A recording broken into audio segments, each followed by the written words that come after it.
स्थूल और सूक्ष्मतम प्रभाव।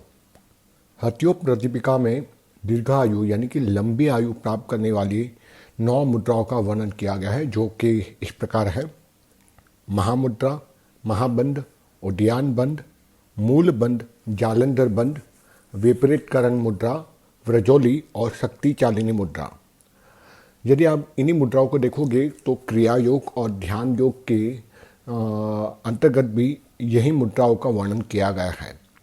मुद्राओं के द्वारा जो अब हमारे ब्रेन सेल्स हैं उसको न्यूरोकल सर्जिक या फिर न्यूरॉन जो सर्किट है या जिससे मस्तिष्क को जगा कर शक्ति को सहज ही चेतना के स्तर पर ऊंचा लाया जा सकता है, वो मुद्राओं के माध्यम से ही संभव है।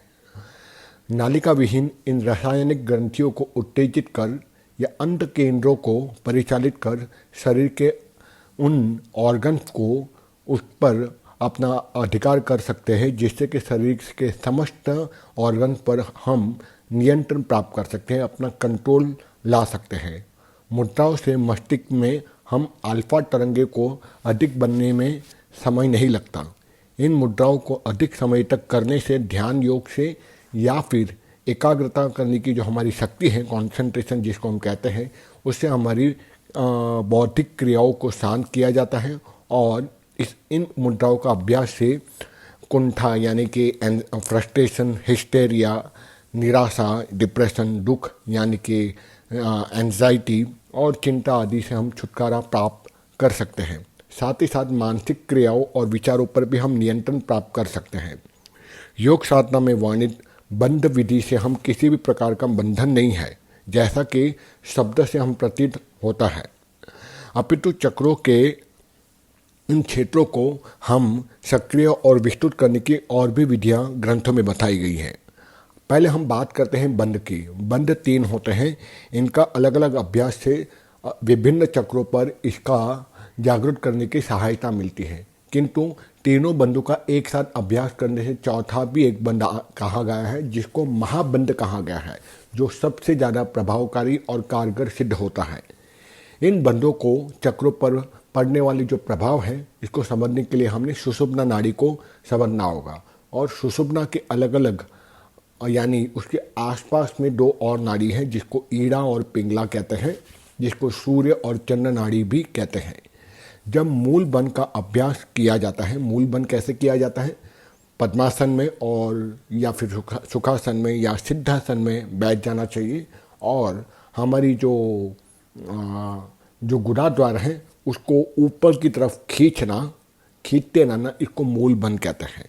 तो जब मूल बंध का अभ्यास किया जाता है तो उससे मूलाधार चक्र के चारों ओर एक आयनिक क्षेत्र विस्तृत हो जाता है और उसकी सघनता समाप्त हो जाती है। इस प्रकार उद्यान बंध अर्थात उसी प्रकार सिद्धासन, सुखासन या पद्मासन में बैठने के बाद दोनों हाथों को अपने पेट पर नाभि के आसपास में दबा देकर उसको पीछे की तरफ धकेलने की जो क्रिया है, उसको उद्यान बंध कहता है। इसी प्रकार उद्यान बंध के अभ्यास से मणिपुर चक्र के चारों ओर सघनता नष्ट हो जाती है और उसके चारों ओर आयनिक क्षेत्र विस्तृत होता है। साथ ही साथ जब हम मूल बंध के साथ उद्यान बंध का अभ्यास करते हैं तो मूलाधार से लेकर स्वाधिष्ठान चक्र, इस पर मैंने विस्तृत जानकारी दी है अपने ब्लॉग पर occultspeak.com पे, 7 चक्र के बारे में आप वहाँ जाके देख सकते हो। तो मैं बात कर रहा था, जब मूलाधार और स्वाधिष्ठान चक्र पर प्रभाव पड़ता है मूल बंध और उद्यान बंध के कॉम्बिनेशन से, तो मूलाधार से लेकर स्वाधिष्ठान चक्र के मध्य भाग का अल्पनोइक क्षेत्र विस्तृत हो जाती है, यानी वो क्षेत्र शुद्धिकरण होकर उसका एक्सपांसन होने लगता है। और तीसरा आता है जालंधर बंध उसको कहते हैं कि आप गहरी सांस जब आप सीधे बैठते हो सुखासन, वीरासन या फिर पद्मासन में, और फिर गहरी सांस लेनी है और आपका जो चिन्ह जिसको चिम्बुक कहते हैं हिंदी में, शुद्ध हिंदी में, और जिसको अंग्रेजी में चिन्ह कहते हैं, उस चिन्ह को आपको चाहिए अपनी ठोठी में, जहाँ पर एक गड्ढा सा रहता है, गला जहाँ ख़त्म होता है और छाती की शुरुआत होती है, उसके मध्य क्षेत्र में एक गड्ढा सा रहता है, जिसको एप्पल एप्पल कुछ कहते हैं, I forgot the medical term. वहाँ पर उस चिन्ह को लगा देने के, चिमुक लगाने से एक लॉक जैसा लॉकिंग सिस्टम बन जाता है उसको हम कहते हैं जालंधर बंध। तो तीसरा आता है जालंधर बंध। जालंधर बंध से अभ्यास से विस्तृत चक्र के चारों ओर एक और आयनिक क्षेत्र अपना सघनता छोड़ना, मतलब कि अपनी सारी टॉक्सिक क्षेत्र को छोड़ देता है और इसकी तरंगों का प्रभाव ऊपर की तरफ, इसका जो प्रभाव क्योंकि हल्का हो जाता है तो वो उसकी जो रासायनिक क्रिया होने के बाद जो एक प्रभाव होता है ऊपर की तरफ उठता हुआ आज्ञा चक्र की तरफ, अनाहत चक्र की तरफ उसका प्रभाव होता है। जालंधर बंध का अभ्यास उद्यान बंध के साथ भी किए जाने से स्वादिष्टान चक्र से लेकर आज्ञा चक्र दोनों भौहों के बीच में है, आईब्रो के बीच में है, उस पर प्रभाव पड़ता है। इसी प्रकार जब तीनों बंध मूलाधार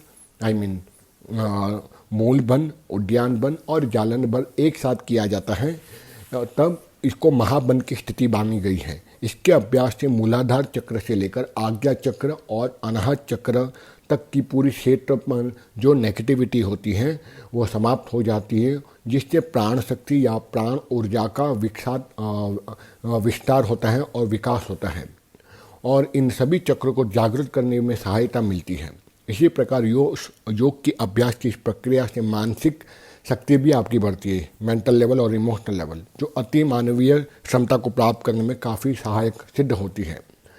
अब बंध और मुद्रा प्रत्यक्षतः शरीर के सामान्य अवयव पर दबाव डालती है, पर परोक्ष स्थिति का पता लगाने का हमें प्रतीत भी होता है और इसकी प्रतिक्रिया अंतःस्रावी, जिसको हम एंडोक्राइन ग्रंथि बोलते हैं, एंडोक्राइन ग्लैंड बोलते हैं, उस पर भी पड़ता है। तो यदि हम तीनों ही बंद करते हैं, मूल बंद, जालंधर बंद और उद्यान बंद, तो इससे आपकी एंडोक्राइन सिस्टम भी क्लीन होने लगती है और एंडोक्राइन से रिलेटेड बहुत सारी जो बीमारियां हैं वो भी ख़त्म होने लगती हैं।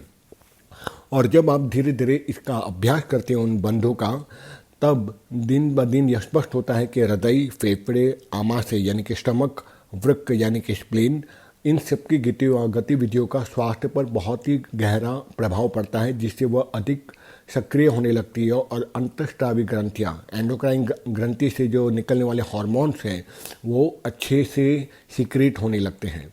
उनकी तनिक में न्यूनता या अधिकता या अव्यवस्थाता से शरीर ही नहीं बल्कि मस्तिष्क में भी एकदम बैलेंसिंग होने लगता है। अभी तक वह उपाय हमें हस्तगत नहीं हुआ कि जिन हार्मोन के रिलीज होने से शरीर में हेरफेर किया जा सकता है। चिकित्सा विज्ञान यानी कि मेडिकल साइंस इन भारी या कमी को बंध से या मुद्राओं के माध्यम से ठीक करने का नया मार्ग मिला है, पर उसको वो जल्दी से एक्सेप्ट शायद नहीं करेगा। लेकिन नरेंद्र मोदी जी हमारे प्रधानमंत्री के कारण ही योग को ज़्यादा ही एक बैकसीट अच्छी मिली है, जिसके कारण धीरे धीरे अब उनके तीसरे टेन्योर में योग को हम देख रहे काफ़ी एक इम्पोर्टेंस दिया गया है। और ऐसा दिन दूर नहीं है जहाँ केवल योग के माध्यम से ही और मुद्राओं के माध्यम से ही सारे रोग दूर हो सकेंगे। तो उद्यान बंध से, जैसे मैं बोलता हूँ, अंतःस्रावी ग्रंथियाँ बहुत सारी हैं। उद्यान बंध से हम थायराइड को हम संतुलित कर सकते हैं। मूल बंध से हम जो लोअर पार्ट, गैस, एसिडिटी और स्पेशली जो कॉन्स्टिपेशन है, जो कॉन्स्टिपेशन रिलेटेड और भी बीमारी, उसको भी ठीक कर सकते हैं। उद्यान बंध से आप अपनी गैस, हाइपर एसिडिटी उसको ठीक कर सकते हैं। मोटापे, ओबेसिटी को भी आप ठीक कर सकते हो यदि उद्यान बंध नियमित किया जाए। और थायराइड ग्रंथि शरीर में गले में स्थित वह ग्रंथि भी है जिसका यदि वजन किया जाए तो उसका भार 15 या 20 ग्राम होता है। और इस ग्रंथि में अनेक छोटे छोटे छिद्र होते हैं जिनमें जीवन उपयोगी हार्मोन जैसे थायरॉक्सिन भी रहता है। खाद्य पदार्थ में पाया जाने वाला आयोडीन शरीर को भोजन द्वारा मिलता है और यह ग्रंथि इस तत्व को भोजन से ले लेती है। थायराइड ग्रंथि परस्पर संबंध और कर आयोडीन ग्रंथियों का एक गुच्छा सा है और आयोडीन ग्रंथियों को कुंडली मेरे कहने का मतलब है थायराइड ग्रंथि परस्पर संबंध और आयोनाइसिट 8 एंडोक्राइन ग्रंथियों में से एक ग्रंथि है, पैराथायरॉयड और थायराइड। इन एंडोक्राइन ग्रंथियों को कुंडली योग का अभ्यास करके भी स्वस्थ किया जा सकता है। योग के द्वारा थायराइड को भी क्रियाशील तो बनाया जाता है, साथ ही साथ और भी एंडोक्राइन सिस्टम को भी और सेंट्रल नर्वस सिस्टम को भी हम उसको संतुलित और उसको सामंजस्य स्थापित कर सकते हैं, बैलेंस कर सकते हैं। सूक्ष्म शरीर विज्ञान में चक्र, ग्रंथि का बहुत ही ज़्यादा इम्पोर्टेंस दिया गया है। उन्हें जागृत करना और उनको प्रखर बनाने के लिए कितने ही प्रकार के अभ्यास दिए गए हैं। ध्यान धारणा के मानसिक प्रयोग से भी यह प्रयोजन सिद्ध किया जा सकता है। इसका कहने का मतलब है, मेरा कहने का मतलब है कि क्रिएटिव विजुअलाइजेशन से भी हम अपने एंडोक्राइन सिस्टम को, शरीर के ऑर्गन को ठीक कर सकते हैं। और इसमें कोई नई बात नहीं है। आजकल मेडिटेशन के और क्रिएटिव विजुअलाइजेशन के जिस तरह से बहुत सारे कोर्सेज चल रहे हैं, उससे ये स्पष्ट होता है कि केवल अगर आप क्रिएटिव विजुअलाइजेशन करें ना, उससे मनी भी अट्रैक्ट होता है, बल्कि आपका स्वास्थ्य भी अच्छा होता है। और उसका ही आगे का कदम आता है ध्यान धारणा की तरफ। तो अगर हमें सूक्ष्म शरीर विज्ञान में देखें तो चक्कर और ग्रंथि का महत्वपूर्ण स्थान तो है ही, पर उन्हें जागृत करने के लिए, समर्थ और प्रखर बनाने के लिए कितने ही प्रकार के अभ्यास दिए गए हैं। ध्यान और ध्यान के मानसिक प्रयोग भी इस प्रयोजन के लिए किए जा सकते हैं। इनमें से सरल उपाय तो बंधों और मुद्राओं का ही है। आसन प्राणायाम की तरफ बंध मुद्राओं का प्रभाव इस फिजिकल बॉडी पर तो पड़ता ही है, सूक्ष्म शरीर जिसको एस्ट्रल बॉडी कहते हैं, उसके ऊपर भी बहुत तीव्र गति से होता है। चक्रों के जागरण से कोई भी अतीन्द्रिय क्षमताओं को विकसित करने से लाभों की चर्चा होती रहती है। अतीन्द्रिय क्षमताओं की बात मैं जब कर रहा हूँ, दैट मीन्स सिक्स सेंस की मैं यहाँ बात कर रहा हूँ। और इसके लिए प्रयुक्त होने वाली उपचारों में से बंध और मुद्राओं पर विशेष ध्यान देना चाहिए और उनका विशेष स्थान भी है। हमारे शरीर में देखा जाए तो 7 प्रमुख चक्र हैं: मूलाधार, स्वादिष्टान, मणिपुर, अनाहत और विशुद्धि, और दोनों आज्ञा चक्र के दोनों ही आईब्रो के बीच में आज्ञा चक्र और अंतिम में सहस्त्रदल चक्र। इनका स्थूल शरीर में प्रकटीकरण हुआ है, जिसमें से अधिकतर मेरुदंड में स्थित है, यानी उसी प्रकार में उनकी स्थिति मानी गई है अलग अलग जगह पर, और लगभग उन्हीं स्थानों पर है जहाँ के एंडोक्राइन ग्लैंड पाई जाती है शरीर में। इन स्थानों पर स्नायु जाल भी हैं और इन्हीं पर स्नायु यानी कि मसल्स को स्नायु कहते हैं, तो मसल्स भी एकत्रित होते हैं। इस प्रकार मसल्स, ऑर्गन्स और चक्रों के बीच एक जबरदस्त संबंध है, और ये जो चक्र हैं या ऊर्जा बिंदु का एक क्षेत्र है। हमारे अस्तित्व के उच्चतम स्तरों में ऊर्जा यानी कि प्राण ऊर्जा इन्हीं बिंदुओं से होकर शरीर में प्रवेश करती है। ऐसा लगता है शरीर के अंदर जो ऊर्जा के विभिन्न लेयर्स हैं, उन्हें किसी सुई डोरे से खींच कर एक चक्र के फॉर्म में बांध दिया गया हो। एंडोक्राइन ग्लैंड्स एक दूसरे से संबंध रखती हैं। जैसे थायराइड ग्लैंड उसी जगह है जहाँ पे विशुद्धि चक्र गला है, वहाँ पर है। विशुद्धि का अर्थ है शुद्धिकरण। स्टैनफोर्ड यूनिवर्सिटी के विलियम ए टीलर के अनुसार यदि हम इन ग्रंथियों को और चक्रों के माध्यम से भली प्रकार से समझाया जाए तो शरीर में असीमित रूप से हम शक्ति को बढ़ाया जा सकता है। एंडोक्राइन ग्लैंड्स और उनकी स्थित चक्रों के जोड़े यानी ब्रह्मांड की ऊर्जा खींचकर शरीर में भर देते हैं, और जब शरीर की प्राण ऊर्जाओं संतुलित होती है तब शरीर में स्थित इन शक्ति का अधिक से अधिक उपयोग हम कर सकते हैं, अन्यथा हम नहीं कर सकते। तो इसका माध्यम बिल्कुल स्पष्ट है कि बंध और मुद्राओं से न केवल शरीर स्वस्थ रह सकता है, बल्कि कि आप अपने जीवन में सक्सेस प्राप्त करने के लिए योग साधना जरूरी आवश्यक है। और बंधों के द्वारा शरीर के विभिन्न स्थानों पर रक्त प्रवाह और प्राण संचार रोक दी जाती है और नियंत्रण भी होता है। शारीरिक ऑर्गन्स, अवयव यानी ऑर्गन्स में प्राण और रक्त का प्रवाह जिसको ब्लड सर्कुलेशन कहते हैं, उसको जो संयमित करता है वो प्राण ऊर्जा करता है। और ये प्राण ऊर्जा को बैलेंस करने के लिए साधना की आवश्यकता है, और साधना में प्रयुक्त होने वाली मुख्य रूप से ये 3 ही मुद्रा है या 3 ही प्रमुख साधना है: मूल बन, उद्यान बन और जालंधर बन। पौंडीचेरी की Jawaharlal institute of post graduate medical education and research के फिजियोलॉजी के विभाग के डॉक्टर गोपाल एम बेंटमन और एस लक्ष्मण ने बंधों का नाड़ी का, हृदय और ब्लड प्रेशर पर पड़ने वाले प्रभाव पर इन्होंने एक्सपेरिमेंट किया, और उन्होंने 18 योग के अभ्यासियों यानी कि जो योग के अभ्यासी थे उनके ऊपर प्रयोग करके ये देखा कि प्राणायाम के साथ साथ यदि हम बंद जब लगाने की क्रिया की जाती है तो रक्तवाहिनियाँ यानी कि ब्लड सर्कुलेशन पर दबाव पड़ता है, और हृदय की धड़कन यानी कि हार्ट बीट और रक्तचाप ब्लड प्रेशर में कमी हो जाती है। साथ ही साथ शरीर और मस्तिष्क को विश्राम देने में भी मदद मिलती है। डॉक्टर गोपाल और उसके साथी उनके सहयोगियों का यह कहना है कि बंधों के प्रयोग से अर्थात योग के अभ्यास के द्वारा ब्लड प्रेशर का उपचार किया जा सकता है। उन्होंने सुझाव दिया कि रक्तचाप की चिकित्सा के लिए जालंधर बंध का प्रयोग किया जाना चाहिए और रक्तचाप साधारण अवस्था में की जाने वाली मूल बंध और उद्यान बंध का अभ्यास अवश्य ही करना चाहिए और इनके अभ्यास से रक्तचाप यानी कि ब्लड प्रेशर चाहे वो हाई हो या लो हो उसको कंट्रोल में किया जा सकता है और पूरी तरह से नष्ट नाखूद भी किया जा सकता है। तो इन प्रयोगकर्ता यानी इन साइंटिस्ट के अनुसार मूल बंध और जालंधर बंध के साथ साथ ब्लड प्रेशर पर इसका आपको राहत मिल सकती है और इस प्रकार के परीक्षण की चर्चा बहुत सारी पुस्तकों में दी गई है। उन्हीं पुस्तकों में एक है हरिद्वार के जो गायत्री परिवार है उनमें है बंध शरीर विज्ञान का एक पुस्तक है, उसमें इनका विवरण दिया गया है। तो हठयोग प्रदीपिका के अनुसार मूल बंध के अभ्यास से प्राण और अपान की एकता होती है। संचित जो मल मूत्र होता है उसका क्षय होता है और वृद्ध भी युवा अवस्था को प्राप्त होता है।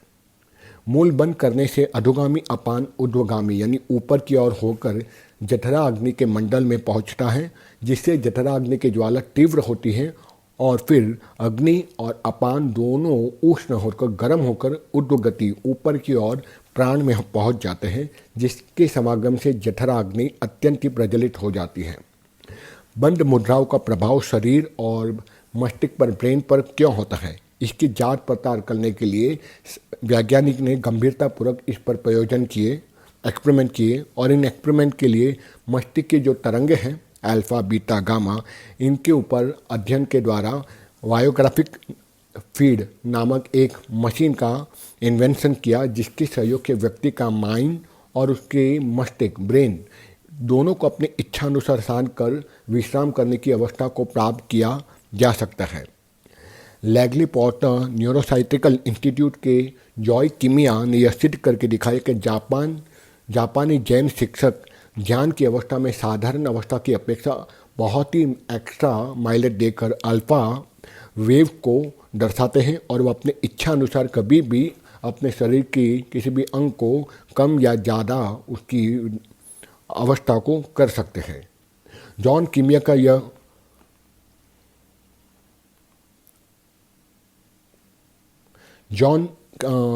यह कथन है कि आनंददायक अनुभूति का कारण अल्फा तरंगों की उपस्थिति से अधीरता या वक्रता का संबंध होता है।